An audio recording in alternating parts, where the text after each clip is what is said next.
Here we go, Brad. How you doing, mate? I'm all good. Cheers. Thank you. Buzzing to be here. Thanks for having me. Yeah, man, it's awesome. I just shot you a message a couple of months ago, just asking if you come on. I was buzzing when you said that you would come on, and Yeah. obviously you as a boxer, but obviously in the fitness industry as well. And obviously my podcast is all about that. So you seem like a good person to get on, and being from Yeah. Newquay, the Newquay bomb.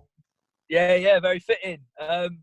Yeah. So I'm happy to be here, man. Do you Ready. want to give yourself a little bit of an introduction? Yeah. I'll go for it. My name's Brad Pauls from Newquay, Cornwall. Professional boxer. Also do PT on the side. Former Southern Area champ. And yeah, making my way up. Good man. So how did you this will be one of the questions that people were thinking, how did you get into boxing? Not necessarily the level that you've got to now. I think I saw in one of your interviews actually, or something that you posted on Instagram. Is it right that you were fighting at school and then your granddad was the one who kind of pointed you in that direction? Yeah. It's quite a typical story really with boxing. Typical little troublemaker at school, always fighting.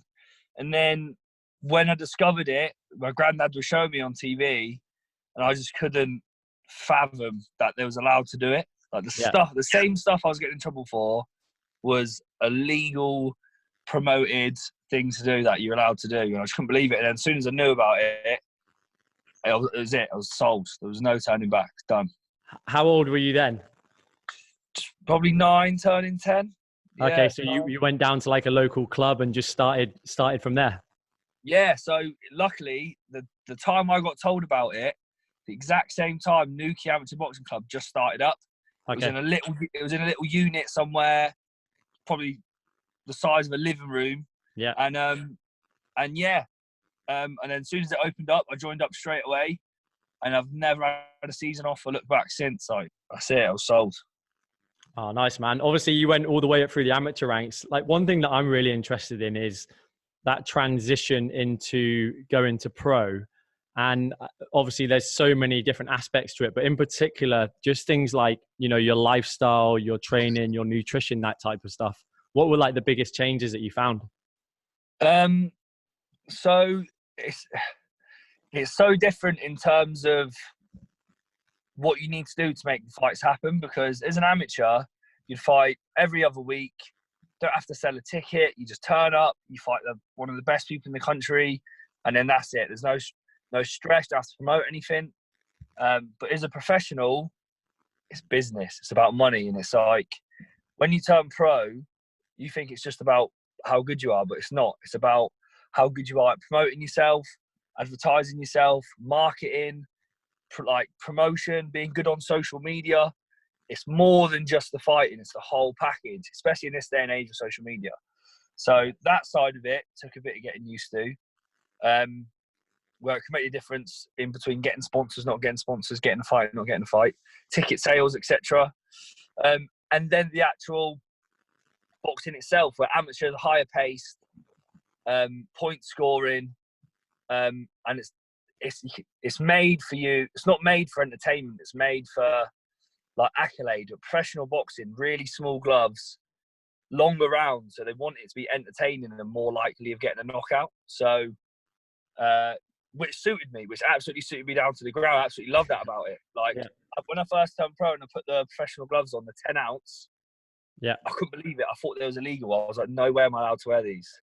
They're tiny. And yeah, so it's made for entertainment, but the transition, the lifestyle, you got to be consistent. Even when you don't have a fight, which I've learned, you need to stay at some level of fitness because you never know what might come up.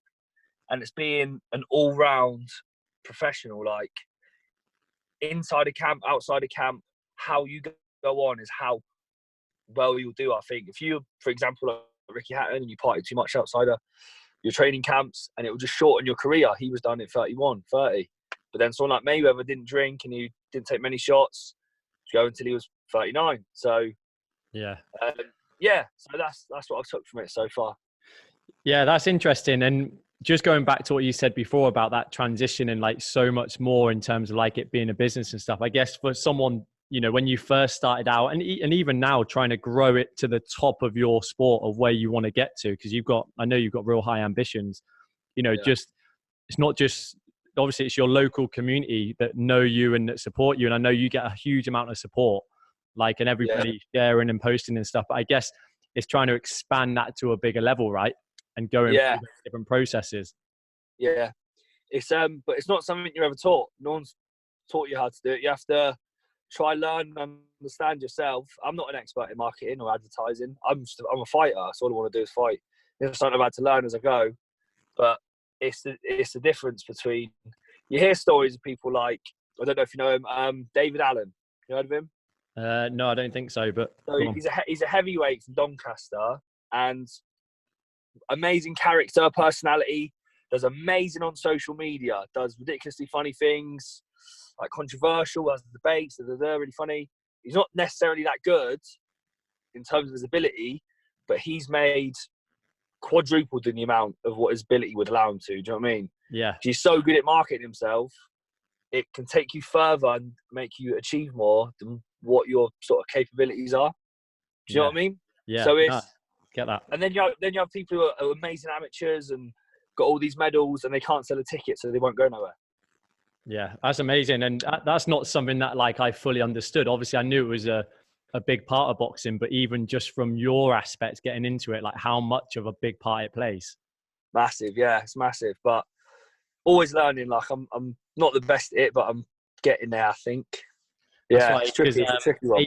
AJ had his fight over in Saudi, which is just next door to Dubai. In December, didn't he? Yeah. That was big for out here. I think Saudi are always trying to push bigger fights coming out, and I guess that's down to money, and you know, it's for them.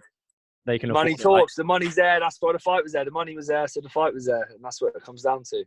Yeah, that's always go back round to money. To what you said about that transition, then, in terms of, you know, training camps and being a professional all year round. Like, you know, you seem to have struck a nice balance in terms of your progression, but you're still, you know, you're able to enjoy your life, you know, spend time with your family and friends outside of training camps and stuff. What's to keep you there? I think you have to enjoy training. Like, if you absolutely hate just exercise, then you really have to force yourself to do it. When you're out of camp, have friends who have similar interests, who like to train. So when I go back home, I tend to, what are you saying? You want to go for a run? I meet a friend who wants to go for a run with me, or we go gym, and it makes it easier. But if you're too strict, and you don't relax outside of camp, you'll burn out. There's no way you can last. You can't be constantly going. You need to rest, and so it's understanding, like, the healthy balance of the right amount of rest, but without getting in the worst shape you possibly can. So, it's about balance. It must be like, I don't think it's anything that I've ever had, but it must be nice going into, you know, how long is a training camp for you generally? 12 weeks. So it must be nice going into like a 12 weeks. I guess it's kind of like a mindset that someone who was just, you know, trying to get fitter, get healthier, they go into that kind of 12-week mindset as well. Yeah. Right? But yours has that bigger prize or bigger thing at the end of it. Yeah. So you work into like a definite goal. There's no wiggle room. Like, you have to diet. You have to hit these numbers in the gym, because you have to win this fight. And in this 12 weeks, and it's nice, it's motivating. It's so much easier to train, because as you train, you constantly have this fight date on your mind, or the opponent, and it's just, there's no where to slack. You know, you cannot afford to slack, so you are 100% in all the time in training camp. And it's like, training camp's like the mindset of all in. Like, that's it, you're all in. No drinking, diet's 100%, training's 100%, and there's no letting up. So training is all in, and obviously, like, nutrition, you're hitting your macros and calories, all of that jazz. Yeah. Count all my calories, macronutrients. I use MyFitnessPal. I don't know if you're familiar with it. Yeah. But yeah, the more you do it, the easier it gets. Like, you understand, like, making weight is part of my job. Absolutely horrible. Yeah. I have to lose a lot of weight, but the more you do it, it's never going to be easy, but you just make it less stressful, and you can balance it better. Is how I describe it. It would never be easy, but yeah, it's like anything. The more you do it, the better you get it, I suppose. Yeah, that's interesting. What about on one of the things I wanted to ask you about your coaching side? Obviously, you have boxing coach, fitness coach, all that type of stuff. You have a team around you. But I know that you have done in the past, worked with someone on your kind of like your mental side of your training as well. What does that involve? Who are you kind of working with there? Yeah, it's so my last two fights, so twice last year, a guy called Lee Johnson, Sports Mode UK, and he's got years of experience in like how to apply yourself to a task, to a job, and then how your thought process to make yourself more confident in your preparation. Okay. So it's and the way he describes it is like all these little things that you do, if your mind's right, just adds a few % to your overall game, and that could be the difference between winning and losing. And it's basically just reiterating that what you're doing in training camp is what it's going to take to win, and it gives you confidence from what you've done, and it gives you a bit of perspective. And anywhere that you can gain any advantage, I think you've got to take it. It's just those 1%, yeah. That's what he says. That's what we say. The 1%ers, like, there's anchoring emotions before the fight. Obviously, the feeling of winning, and you anchor these emotions to the upcoming task. And it's crazy how it works, but I definitely think any athlete up and coming should look into it and do it, because the mind's a powerful thing. It's crazy. So yeah, it's worth doing. You kind of have those non-negotiables in terms of, like you mentioned before, you're trained in your nutrition, and that's, the psychological side of things is things that you found have worked well in the past and that you feel really benefits you to give you that extra edge. So yeah, that's awesome. And, in top sports teams now, and obviously top athletes, they're all working with psychologists to really dial in that side of things as well. Yeah. Carl Froch had a psychologist, like mental strength coach. And I'm sure there's plenty others that I can't think off the top of my head. But if it helped him and he's multiple world champion, like it's good. Yeah, that's interesting. So what about, obviously you're working as a PT as well, right? Balancing out your time and, with your profession and that type of stuff. What have you been doing there? I do a bit of PT on the side. It's convenient because it's not long hours. It's, as I have a client, it takes 1 or 2 hours. And it's because I've done it so long, I understand that, because I've done it myself, I understand how it would work for other people. Like, it's all I've ever done. Like, I've never not done it. So, it's nice to sort of pass knowledge on a little bit. It's PTing's just familiar. Like, it's something I know a lot about, so it's easy to do. Do you find that you get people coming to you more specifically for like boxing and things like that, or is it more general health and fitness, or who do you find your clientele are? Yeah, it's a bit of a mixture. I probably do get a few more into boxing. I suppose that's my niche in the market a little bit. But yeah, it's a mixture of both. Like, because I went to uni and I got my PT qualifications there. A few of my clients are like middle-aged women who are not necessarily into boxing, but I know the type of training I can do for them will get them into shape. So it works. It's a bit of a mixture, to be honest. Man, I've not ever had a client who doesn't like doing boxing in a PT session. Everyone loves it. Yeah, everyone loves it. I guess it's just like it's different, right? They need you for it. It's probably a nice stress reliever. Yeah, it's fun. I think it's quite fashionable. It's like that's what fitness industry's like. It's quite like fashionable, isn't it? Like in at the time, like HIIT classes and boxercise is like it's quite fashionable, isn't it? Yeah. Is there anything off the top of your head that the personal training side of things that you just love doing? You kind of highlighted there, but is there anything that you really enjoy about the personal training side of it? Working with clients and seeing them progress, or doing particular, training methodologies or anything like that? Definitely seeing your clients progress. I've trained a few like young lads, and watching them get better confidence, watching their skills get better. And I know what good it can do for people, like, so I've had it through my life. Do you know what I mean? I train young lads, and you see them get a buzz off of it. and they might not be that confident when they walk in the gym, but they've been training for a few weeks, months, and you can see they feel better about themselves, or they might be having trouble at school, and then they feel a bit better about themselves from doing the boxing. And it's sort of, I don't know, it reminds me a little bit of myself a little bit. Like when I was a kid and I used to box, it was like a little escape. So it's a little escape for them. Do you know what I mean? So that side of it I like, yeah. Is there anything that you might not have anything, but anything that you dislike or anything that you see, you know, in the industry on Instagram or anything that grinds your gears? Yeah. So I had someone message me the other day about, I don't know if you're into this or not, but Herbalife. Nah, not at all. So when I went to uni, they used to get mocked so much. Like the lecturers used to rip them, and they was just a laughing stock. And then some guy messaged me the other day saying, "I've got an opportunity for you, basically for me to do Herbalife," and it just really bothers me. Like it's such a scam, and I feel sorry for people who don't understand anything to do with nutrition. Oh, have one juice today, and you'll lose weight. Well, yeah, of course. Like you're on like 200 calories course, but it's not sustainable. Yeah. Ended up like having an argument with this guy, who's basically just taking advantage of people who don't know better, and it's not healthy, it's not sustainable, and you're basically just robbing them. So I don't like that side of it. What else? Yeah, like? it's the whole like pyramid scheme thing, right? That's not there to benefit someone's life. I'm sure somewhere along the line, if you look deep into the methodology of it, you could probably pull some positives out of it, but it's the way that it's sold and missold in most cases. And it's so funny that you said it was someone who was like you went to university with them, or Yeah. So all my lecturers, like when I went, sort of met at uni, and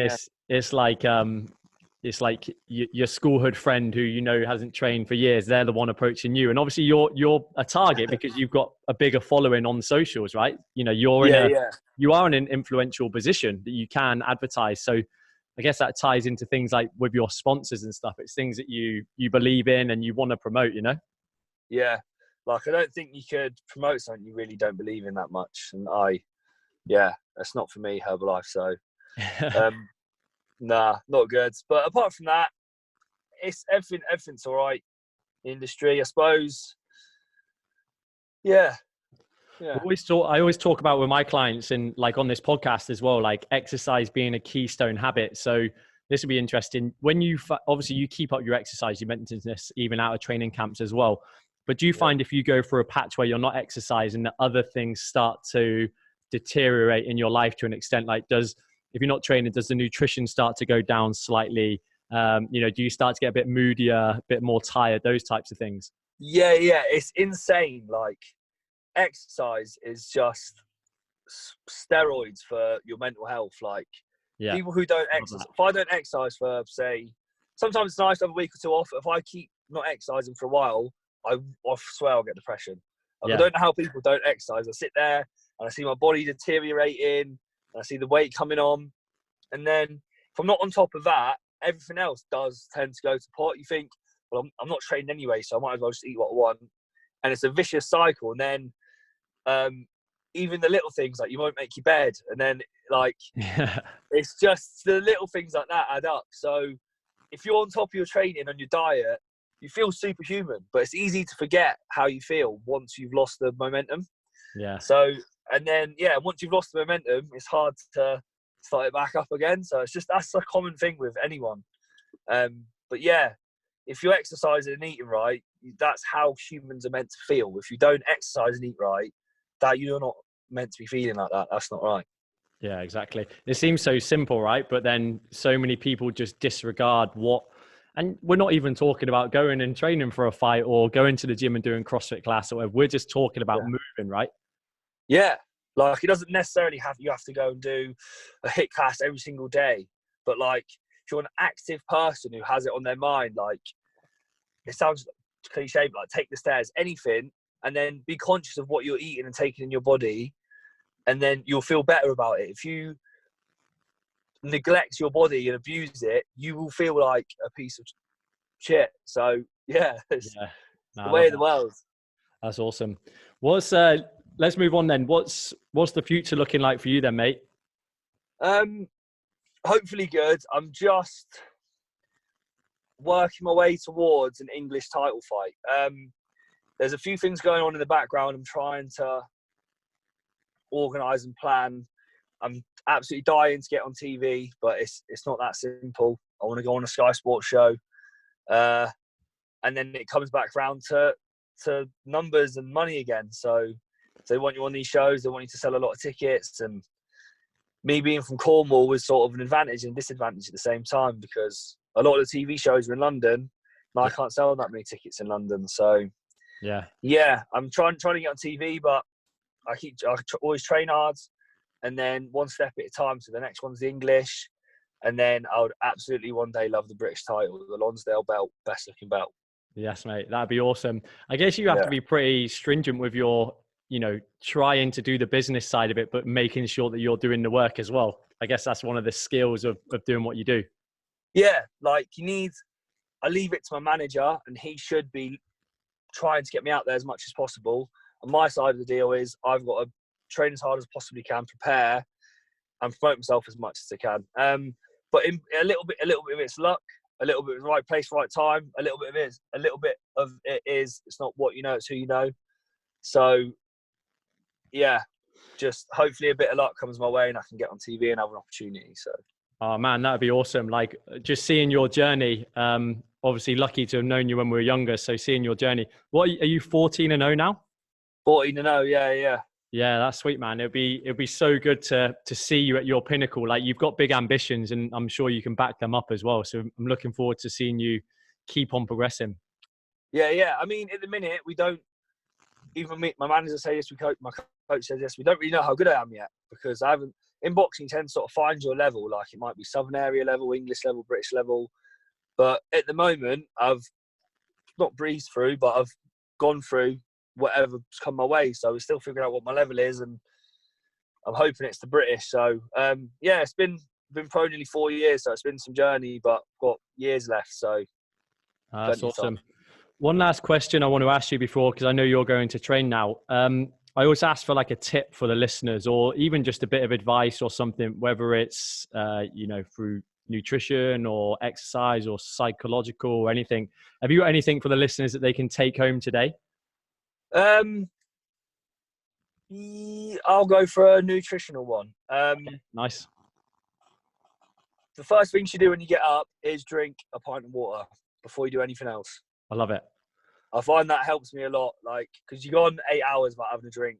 You don't really realise how dehydrated you are. So the first thing I do when I get up is basically down a pint of water. Mate, that's awesome. That's so practical. It's very simple, but it's very effective. Always make sure your wee's clear and you're always hydrated. Really, really simple bit of advice, but it does help. So I think that's probably one of the best tips we've had. People can literally do that tomorrow, so that's awesome. What I wanted to say, mate, just before we wrap up, obviously you're still promoting yourself as well.